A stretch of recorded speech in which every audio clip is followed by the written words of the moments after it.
Okay, it's 9 o'clock. The meeting is called to order. We're meeting in the central jury room at the Justice Center at 1200 West Pearl Street.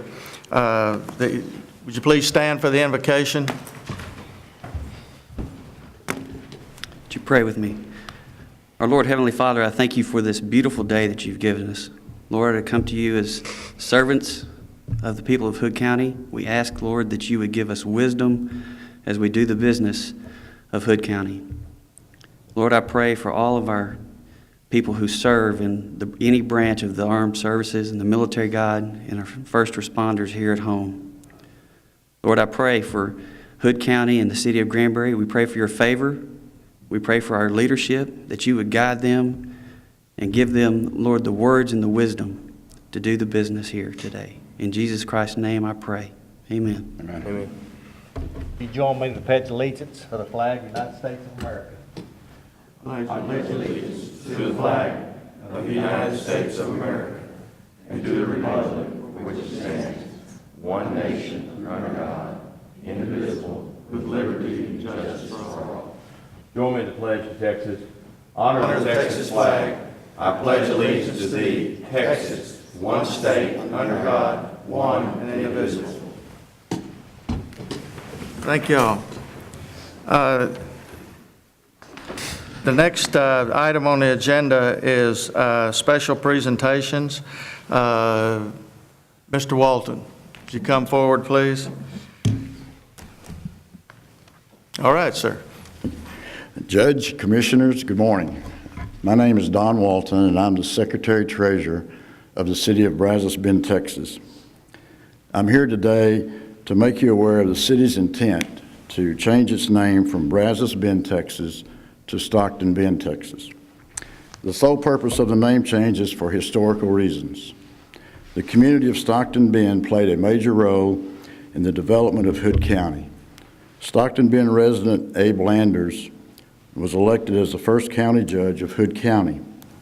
Judge Landers held court meetings and other sessions in Stockton Bend until Granbury was established as the county seat.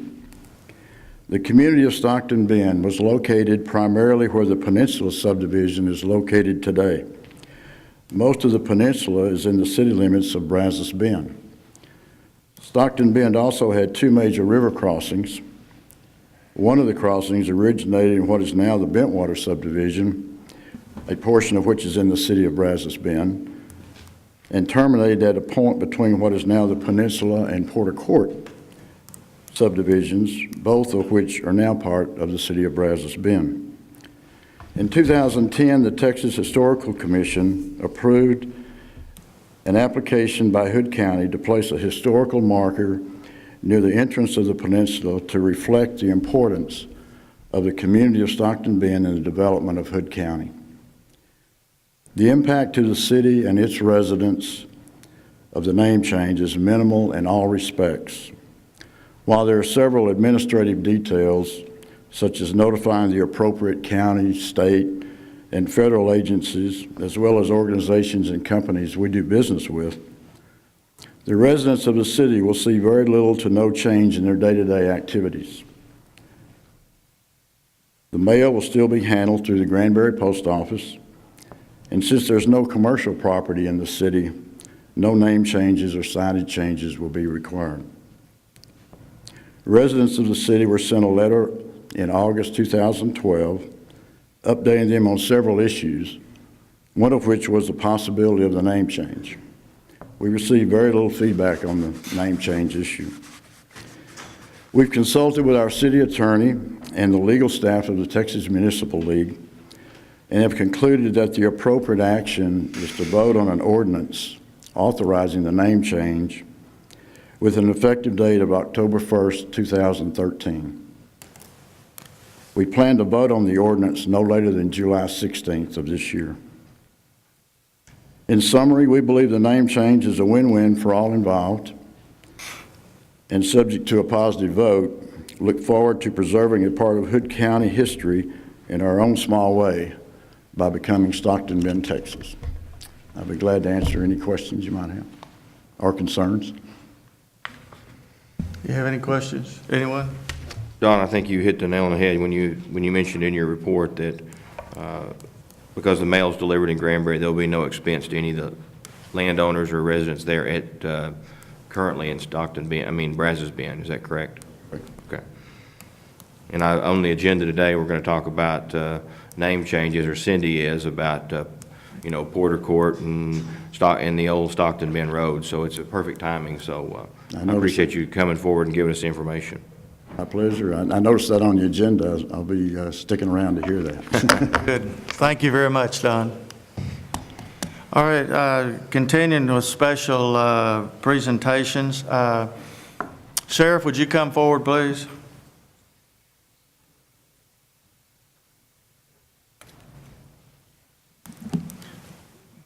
This week was called over to, I wanted to do special recognition of the Sheriff's Department, especially the jail, because they just had a jail inspection and they passed 5 years in a row. So,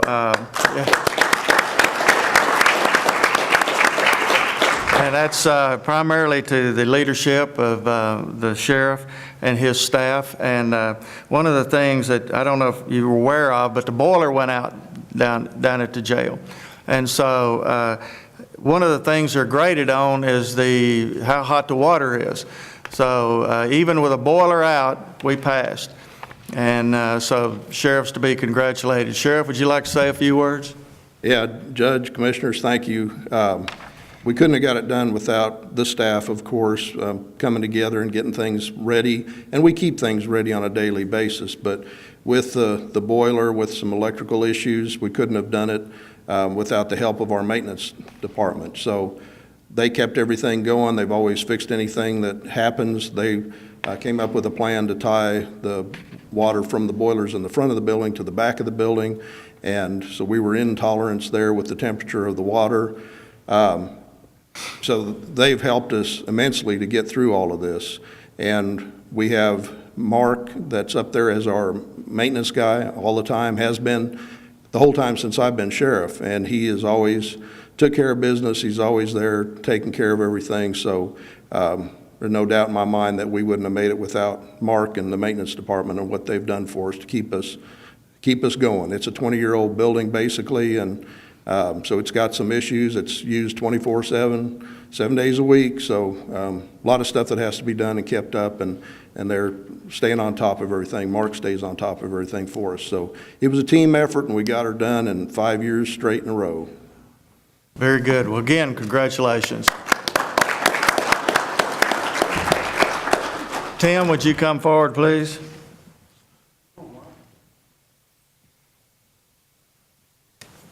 Okay, Tim. Judge, Commissioners, I thank you for this opportunity to recognize Mark Adwell. Since the time he came to work for me, he's been assigned to the jail as a maintenance technician, and it's quite a job taking care of that building and keeping everything going. So in light of him being there for all 5 years of the consecutive past inspections, I've prepared this letter for him. I've been advised by Sheriff Deeds that due to the extraordinary effort you put forth in maintaining the systems and structure of the Hood County Law Enforcement Center, the jail has passed their annual jail and standards inspection for the 5th consecutive year. I feel it is important to inform you that your efforts have directly contributed to each one of those past inspections, and Hood County is extremely appreciative of the efforts you made. Having personal knowledge of your history here at Hood County, I am certain you believe that you were just doing your job. Although that is indeed true, it is a severe understatement of your level of loyalty and commitment. It reflects highly on your knowledge and ability that you have been assigned as the maintenance technician for the LEC since 2009, and it is under your watch that this record has been achieved. I would like to personally thank you for your service over the years and for your specific contribution to attaining this record of past inspections.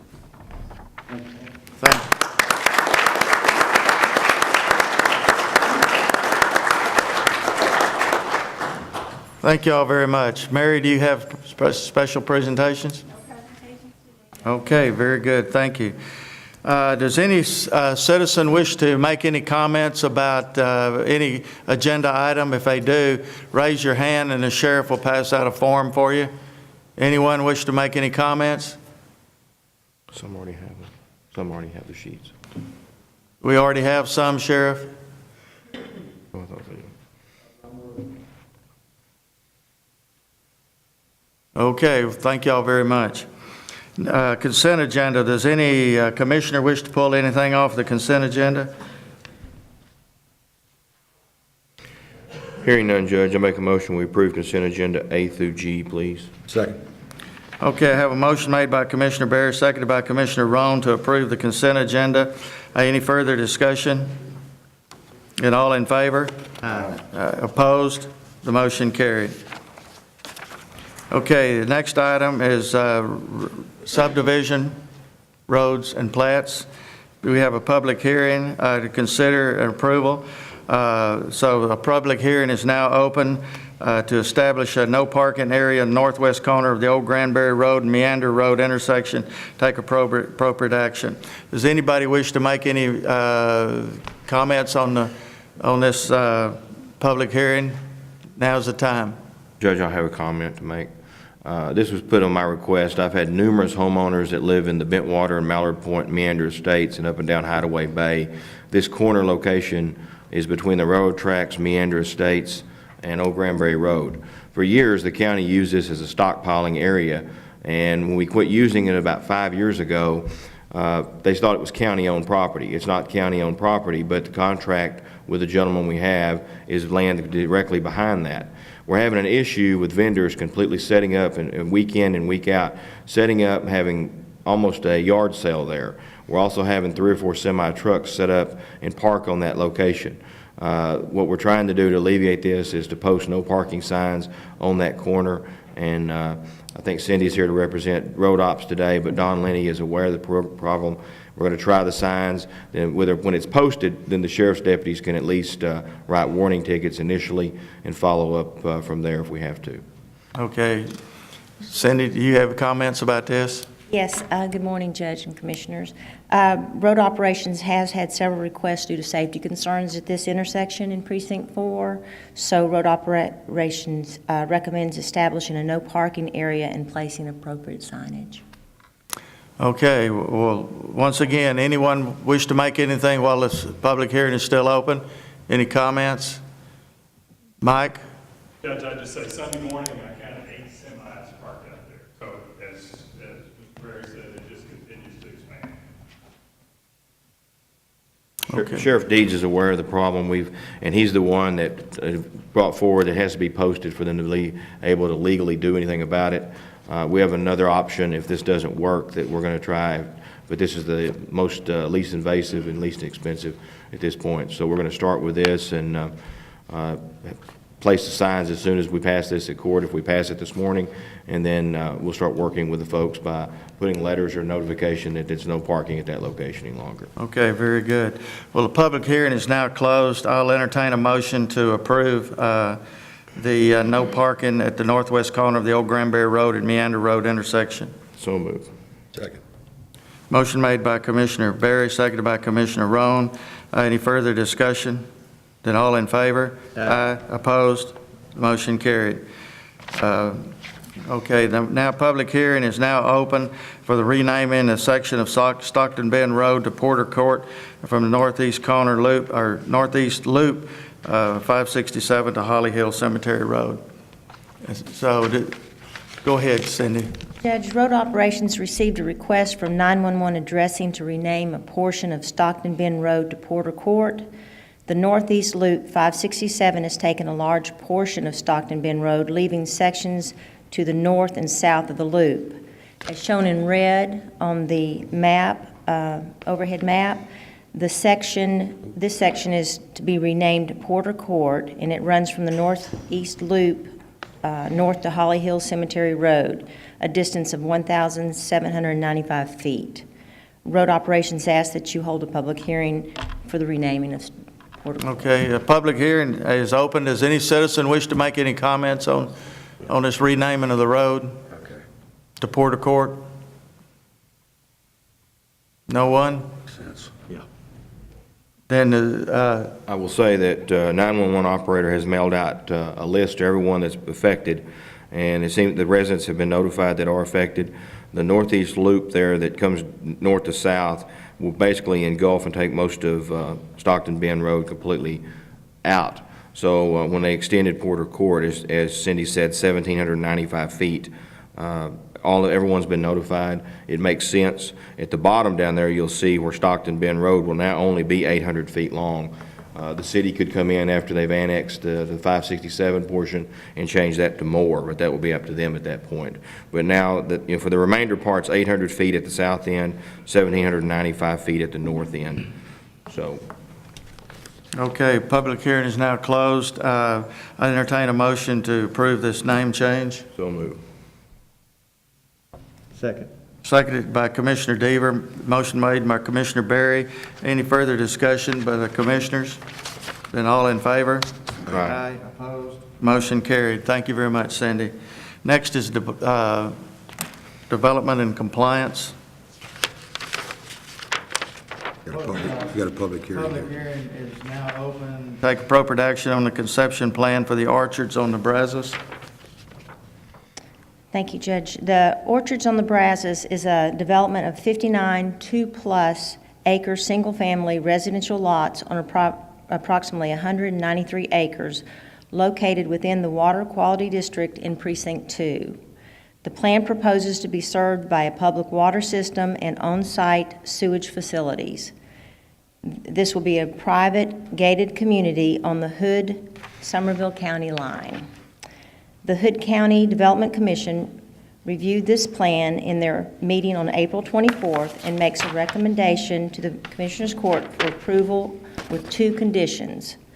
The conditions are, 1, an 8-inch water line for fire protection, and 2, finished floor elevation to be shown on the final plat. This concept plan involves a variance to Section 5.4.D.2 in the Hood County Development Permit Regulations.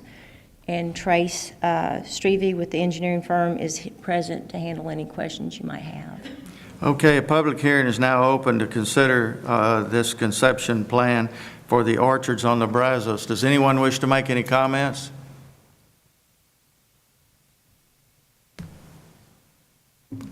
Okay, does any commissioner wish to make any comments?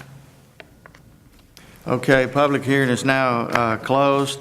I'll entertain a motion to approve this conception plan for the orchards on the Brazos. So moved. I have a motion made by Commissioner Roan. Do I have a second? Second. Seconded by Commissioner Deaver. Any further discussion? Then all in favor? Aye. Opposed? The motion carried. What we're going to do is take the next 3 as one and set a public hearing for these 3 items. Cindy, do you want to continue? Yes, sir. We have a total of 3 replats, all being in Pecan Plantation in Precinct 2.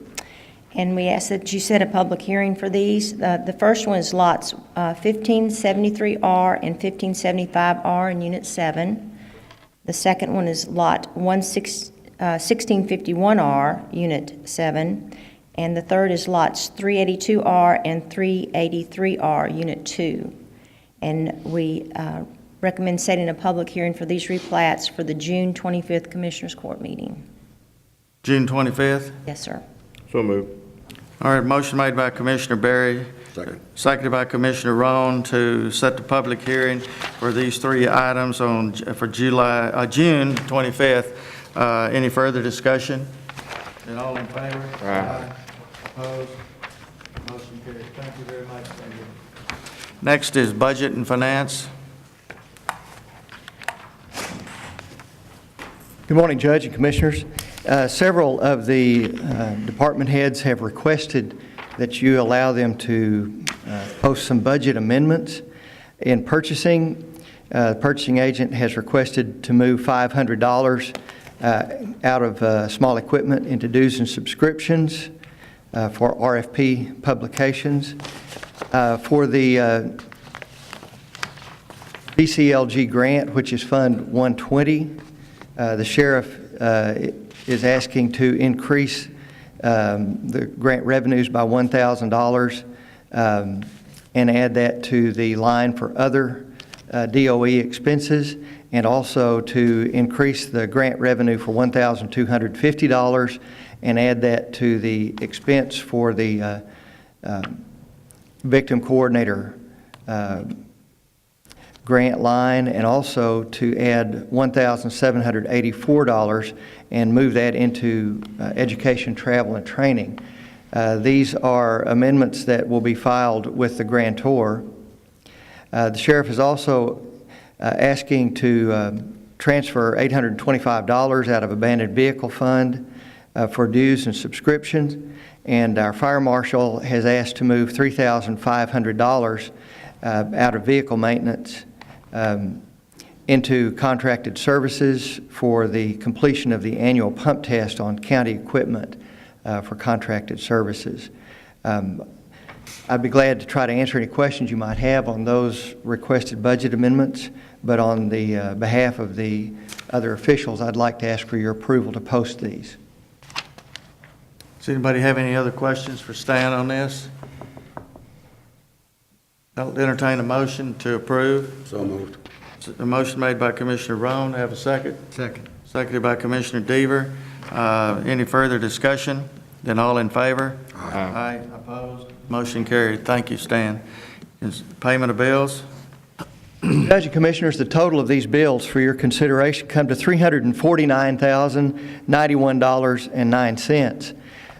The larger items are represented by attorney's fees, court reporters, visiting judges, and the like.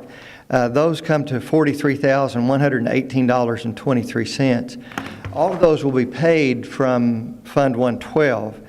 You'll also see there's a transfer into Fund 112 of $52,660.59. Those are for attorney fees that have already been paid.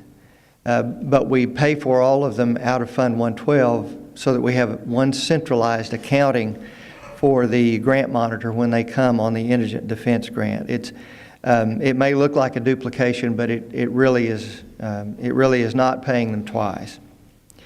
To Ben E. Keith Company, $19,270.55 for jail groceries. To the City of Granbury, $34,419.40 for utilities.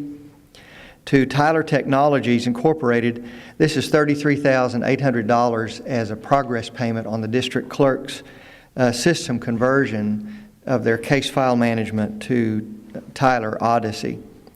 And then for fuel on the credit card purchases to U.S. National Bank Association, $42,262.75. Our fuel costs continue to be very high. Our attorney fees continue to be very high. I believe included in that this time would be some payments for those representing defendants in murder trials. So we may need to consider taking some of that money that's in the murder contingency and cover some of that if it looks like we're going to be short on the budget for attorney fees. But those are the larger items. I'd be happy to answer any questions you might have. I would ask for your approval to pay these bills. Okay. Motion to ratify the bills. Second. That you do? Yeah. All right, motion made by Commissioner Berry, seconded by Commissioner Roan to approve or ratify paying the bills. Any further discussion? Then all in favor? Aye. Opposed? Motion carried. Consider reimbursement resolution for the animal control construction project and take appropriate action. Judge and Commissioners, of course you'll recall that First Southwest came down a few weeks ago and proposed financing that would encompass not only the animal control facility, but also the proposed recreation facility that would be operated by the YMCA. Since it looks like there's a little bit of delay in getting rolling on the recreation facility, and the animal control facility looks like it's on a fast track, I think it's in the county's best interest to adopt this resolution to allow the court to reimburse itself for expenses on construction of the animal control facility after the proceeds of the borrowing are received.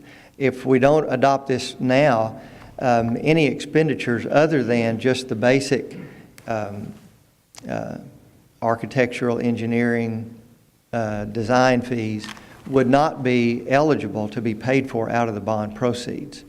And I think the turning point is once they break ground, then it's the clock is started and we're too late. But if you adopt this policy of reimbursement today, then once we get the proceeds for the debt, then the county could be reimbursed out of those proceeds for the construction costs. Question. Yes, sir. Could that, or would that have an impact on our rating structure for the money for the recreational facility? No, sir, I do not believe it would have any impact on that at all, Commissioner. Okay. All right, I'll entertain a motion to approve the resolution for the animal control construction project. Motion. Second. Motion made by Commissioner Deaver, seconded by Commissioner Roan. Any further discussion? And all in favor? Aye. Opposed? The motion carried. Miscellaneous. Number one is discuss take appropriate action to provide funding up to $20,000 for an economic and environmental impact study on lake levels in Lake Granbury.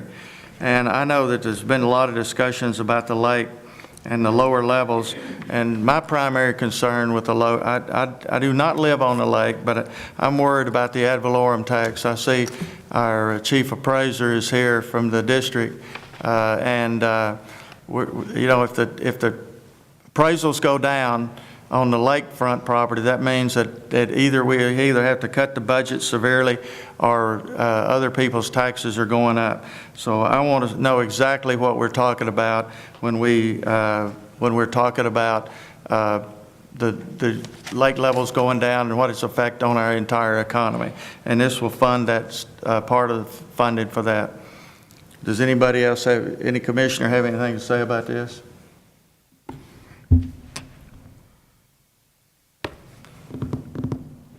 Stanley, I want you to tell them where part of this money is coming from. We're going to get it out of the general fund or the reserve fund right now, but it'll be, part of it will be reimbursed, most of it out of that fund from the state, which is for economic development. Is it?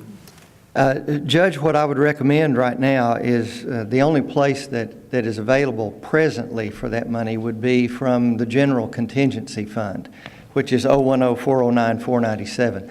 That would be in the form of an advance until the fall, when the county should receive some money back from the state comptroller. That money would be represented as unclaimed capital credits from rural cooperatives. Now, that money can be used for economic development. You'll recall a couple of years ago, the study was done for the recreation center out of a couple of years of that money that had accumulated. I think there was about $36,000 at that time, and the county spent all but about $4,000 of that. So there is that $4,000 that would still be available. We don't yet know how much the comptroller might pay us in the fall, but at that time, then we could settle up and do any reimbursement of advance out of the contingency fund. But that is money that can be spent for economic development. We had budgeted $12,000 for the rebate of taxes to the HEB companies because of that Section 381 agreement, that it's a companion agreement that the city has of a Section 380 agreement. The budget was $12,000 because that's the amount that was paid in the year before. But the tax rebate this year actually came to about $36,000.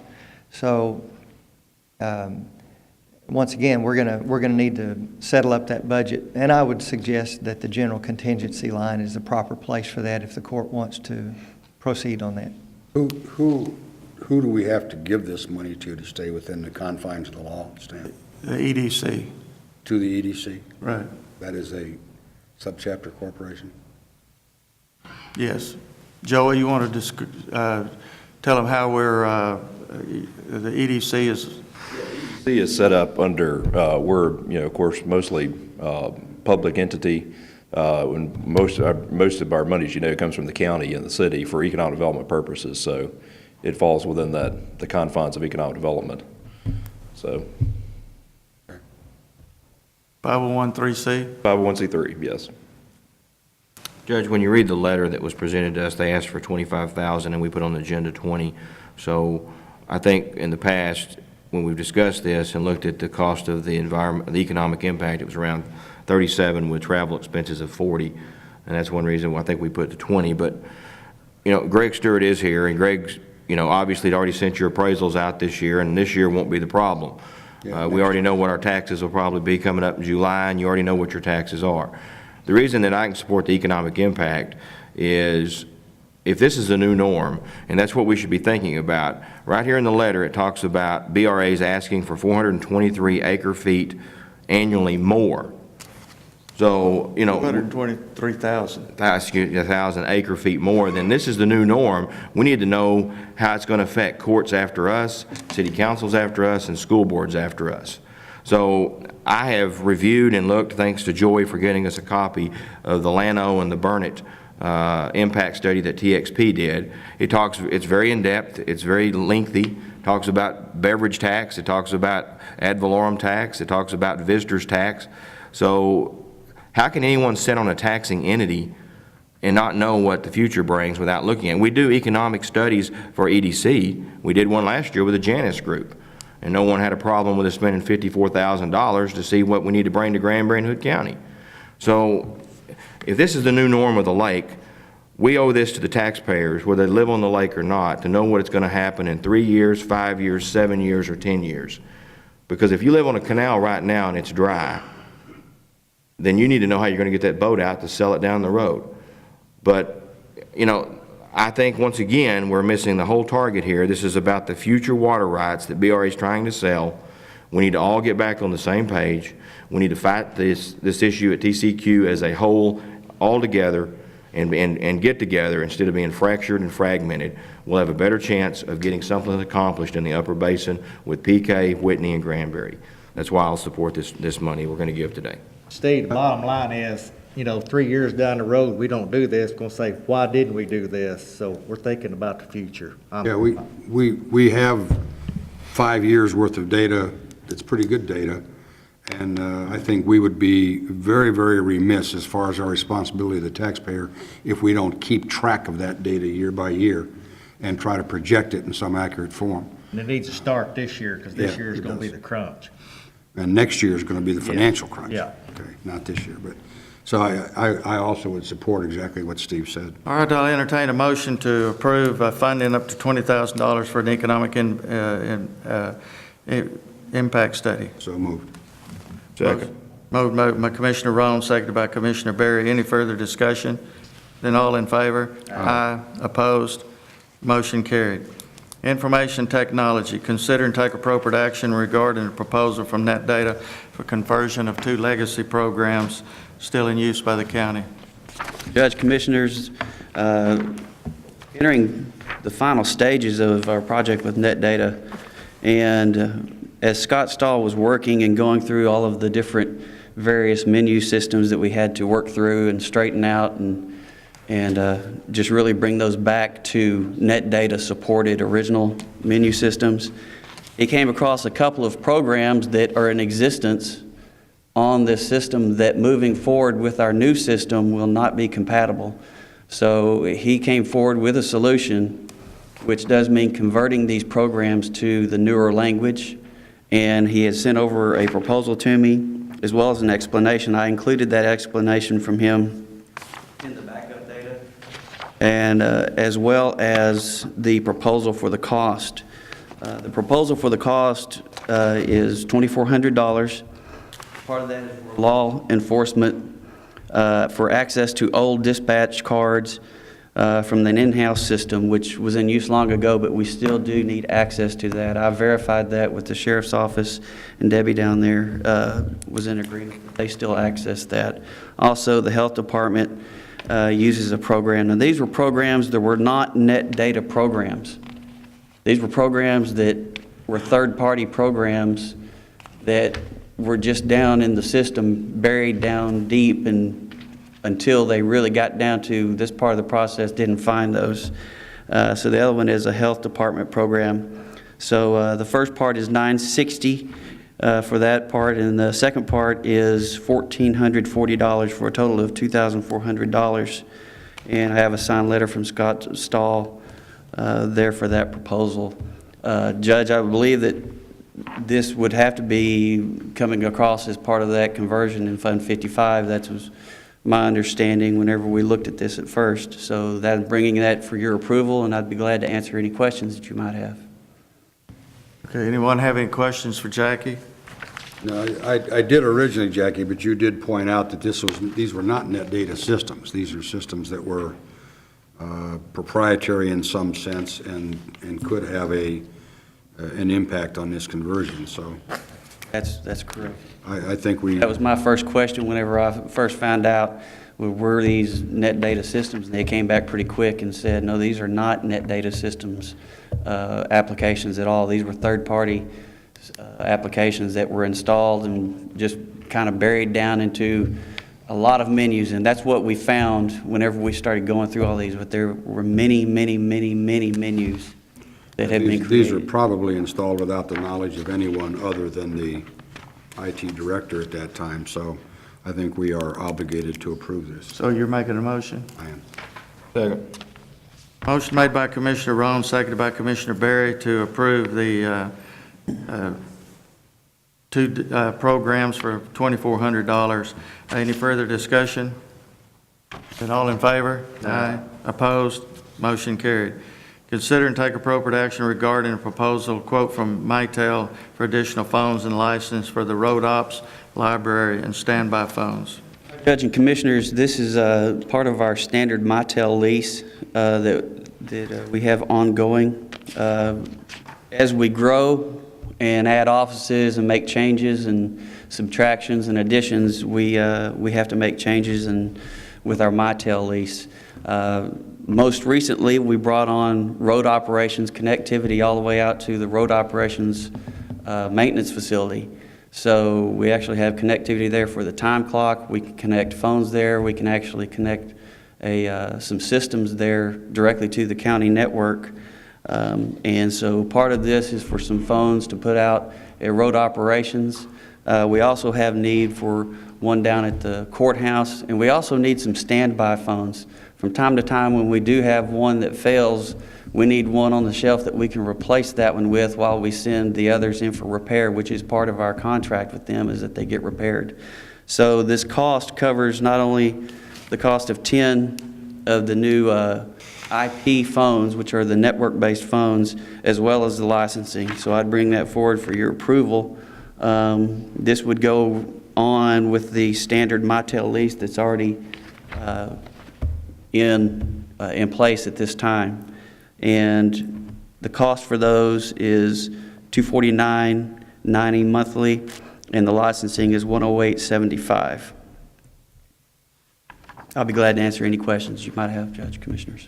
Anybody have any questions of Jackie? What's the location, Jackie, at the library? Of the libraries mentioned here is one of the locations. What, are you replacing or adding a phone? adding a phone there up the front for the Friends. So In the bookstore? Yes, sir. Okay, and is that going to be separately billed to the Friends and so forth? Or? Well, it's one that's going to be there, and it's just for a local access. They're just going to have an extension mainly, so when people call, they can transfer them up there. So Doesn't have to do with credit cards? No, it does not have anything to do with their credit cards. That's what I That's was a standalone feature. All right. Any other questions for Jackie? And I'll entertain a motion to approve. So, second. Okay, a motion made by Commissioner Deaver, seconded by Commissioner Roan to approve the addition of 10 new phones from the Mitel system. Any further discussion? Then all in favor? Aye. Opposed? Motion carried. Discussion, take appropriate action regarding allowing temp position and information technology. Judge, Commissioners, this is something that came up after Jan Pope retired, and I went to Kathy and we did some calculations together and spent some time on this. With all the all the work that we have in IT right now, especially with budget coming up and the EOC project that we're working on, as well as an ongoing inventory system that we're working on, I'm asking that I'd be approved for this part-time position. The money is already there in my budget for that for the rest of this year, and I believe that this will be a great help to our IT department. This is mostly, I'd like for Jan to be able to come back in and do some work, some things there that she's knowledgeable on, to continue training the new person that's there. There's just so much there that has happened over years that, you know, you need that person that knows all that history. Helps out a lot whenever you're training new people. And so I'd ask for your approval for that, and be glad to answer any questions you might have. You see this in the future for the next year's budget, doing this too? Commissioner, I see that going forward, it's going to be important that we include some part-time money for in IT, so that we can take on little projects, and especially since we are looking at an EOC and animal control and these other projects that are coming on, really going to be important that we look at that. I'll make a motion to approve that. I'd second it. Motion made by Commissioner Deaver, seconded by Commissioner Roan to approve the allowing a temp position in IT. Any further discussion? Then all in favor? Aye. Opposed? Motion carried. Consider and take appropriate action regarding the purchase and installation of electric backup system for existing data center. About that moved on its own, Judge. There you go. All right, this is the last one, I promise. For some time now, we've been looking at the possibilities of what we could do to alleviate some of our electrical issues that we have over in the present IT data center, especially since we're moving forward with this emergency operations center. We wanted to take that into account, so I spent some extra time putting together a couple of different scenarios, working with CDWG and a couple of different contractors to evaluate what our current needs are, as well as what our needs are going to be when we move into a new facility. I've brought before you several things. Number one is just a scope of work, which basically defines what the company would be installing, how they'd be installing it, what they'd be responsible for installation-wise. We have tried to make this as turnkey as possible. Every once in a while, whenever you start doing a project like this, you find something buried down in the walls or in the ceiling or somewhere that you have to deal with, and you have to deal with it then. But we've tried to cover our bases as much as possible. I've given you two proposals, and the reason there's two proposals, Judge and Commissioners, is that one was for a single-phase battery backup system that is double conversion. The other is for a three-phase double conversion backup system. Primarily, we use three-phase in a lot of larger scale setups, but we feel like in this scenario, it's in the county's best interest to move forward with this single-phase unit, that this unit can be reused. We can repurpose this unit in the EOC. I verified that with the company that we've been working with, that when the time comes, we can move this system and reuse everything except for probably some of the copper that's going to be in place. But this would help give us some security on our electronics that we greatly need right now. I can tell you that every time a storm rolls through Granbury right now, I'm usually awake.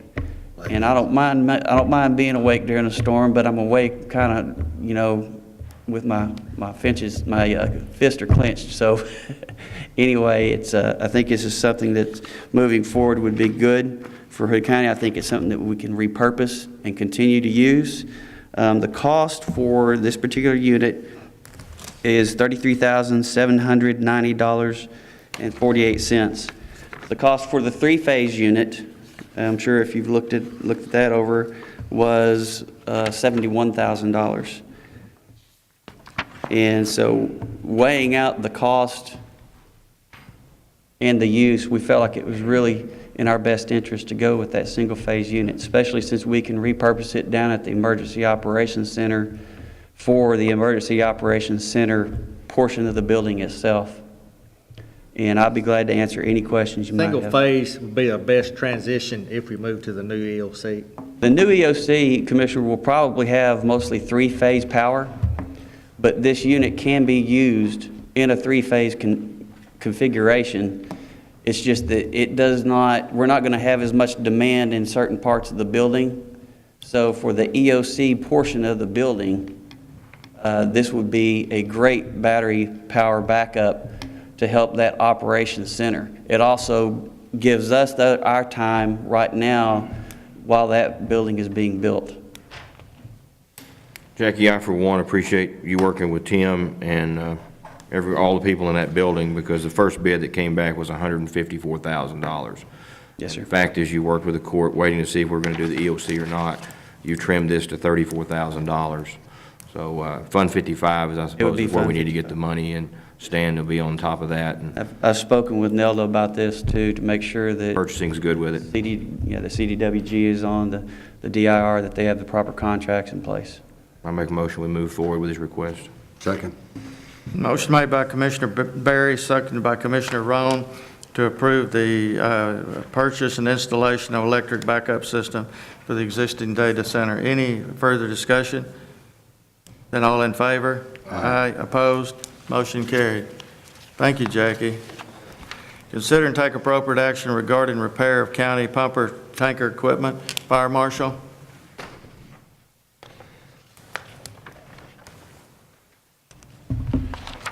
Judge, Commissioners, I'd like to thank you for this time this morning. As you know, I've only been in office for 2 weeks now. Get thrown to the dogs right off the bat. Directly under the bus, right? First of all, I'd like to, if I may, just to thank my staff and the staffs of several of the departments, as well as the court itself, for making my transition smooth. The county have really shown me that we are a team. It's not something that's just said, it's something that actually happens.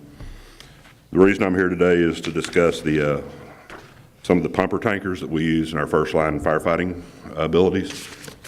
We have 9 of these trucks throughout the county that the county purchased approximately 12 years ago. On May 6th, Monday of last week, we were conducting an annual pump test. This pump test is designed to certify those trucks for firefighting capabilities to make sure they're safe.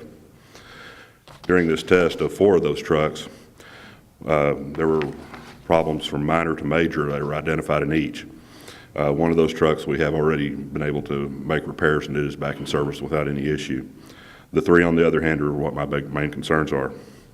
2 of these trucks failed that pump test, and 1 barely passed. It was identified by the person doing the pump test or the company that it may need major repairs in the very near future. I've come forward to ask to make you aware that these pumps will probably require to be rebuilt. That it is not a cheap process, and I'm coming forward to ask for a sum of $90,000 in order to make these repairs and move forward so that these trucks can be safe. They cannot be? So that they can be safe. Oh, so it can be. These trucks, as I said, were 12 years old, and I believe the expected life on these pumps is around 10 years, so we are getting past that mark. So I would like to ask for your consideration for this sum. I've also asked Sheriff Deeds to come up here, as he was the fire marshal at the time when these trucks were put in service, in case there are any historical questions that I may not know. I would entertain any questions. Anybody have any questions? I will say that in raised offense, he adopted this right off the bat and just kind of fell into this. But just some background, these trucks were bought 12 years ago, and they were $302,000 a piece. If we don't fix them, those trucks are between $800,000 and $1 million a piece now. Yep. Most large cities would have already replaced these trucks as frontline engines. Back when the county bought these units for each volunteer fire department, it was so that we had shuttle water in the 2,000-gallon tankers to go out, since not everyone had hydrants. So It's not surprising that all three or four of them went down about the same time because, as Ray said, there are 10 to 12 years life expectancy on those pumps. But, I mean, if you read his 3-page documentation, he's done a great job as far as his backup and the willingness of the chiefs from the 3 units that are affected to try to work and figure out how they can save funding the rest of the budget, but go ahead and fix these is, to be favored to you, Ray, and the fact you already are communicating well with the chiefs. But, I mean, my question to him was, and I think you said, Judge, where are we going to get this money? But we've got to get this money and find it. The pumps alone are $75,000 for the 3 pumpers. What he told me in my office, and if I'm wrong, please correct me, Ray, was when he asked for an estimate, they were $20,000 to $25,000, but most likely they can be done around $14,000 to $16,000 unless they find major issues. Yes, sir. Is that correct? Yes, sir. So that's a maximum of 90? Yeah, that's a, The 90 will go back to the first vehicle response, the estimates. As you remember, in the budget line amendments, we moved money where it was not intended, but the money was already in the budget for this vehicle maintenance. It was just taken out of the wrong line item in the interim stage between Brian and the new fire marshal. I think this is absolutely necessary. It is necessary. there's no question. They got to be certified pumpers. So I'll make that motion. Okay. If I can get a second. Could I, before we go forward with that, may I also ask that You're getting the money now. Be careful. I understand Don't say too much. What I'm asking is to request an exemption. purchasing on the competitive bid process for vehicle and equipment repairs along with this.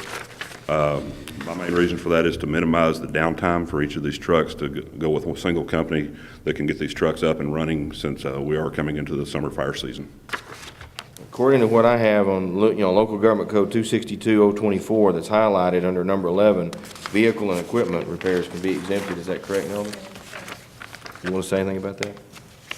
I can speak, it's in the government code, I sent you all copies of the page. Yep. for Yep. out of it. And because Ray has immediately discussed the expediency that he needs, so it just takes it being recorded in the minutes. Now, so we're clear, though, just so we're clear, the 75,000 is what we're talking about on that, but the other already has a contract with First Vehicle Response. Is that correct, Ray? That's the way you understand it? Yes, the contract with First Vehicle Response is for vehicle maintenance, such as oil changes. So 15,000 of that you're asking out of the 90, 15,000 will go to that line item for you. Is that correct? Correct. What I'm asking on the exemption is just for the pump repairs. Okay, that's want to make sure we clarify it. Okay. All right, I have that motion made, and included in there is the exempting purchasing under Local Government Code 262.024, number 11. Do I have a second? You second. Seconded by Commissioner Roan. Any further discussion? All in favor? Aye. Opposed? Motion carried. Thank you, Ray. Thank you. Thank you, Sheriff. We are going to, and number 4 on miscellaneous is we're going to convene into executive session under local government, or Texas Government Code 551.071 for consultation with attorney to discuss, would you go get Lori, please, and between Hood County and the Granbury ISD. And then we'll come back out, take action, go back into executive session, and so.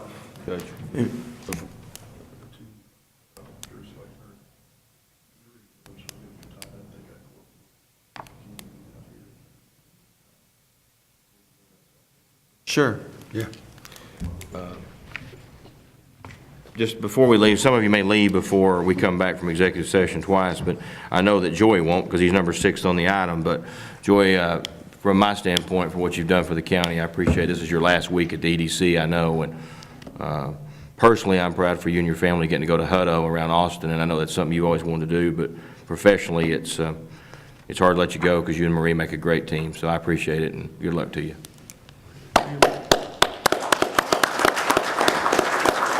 He will now be a Hutto hippo, so.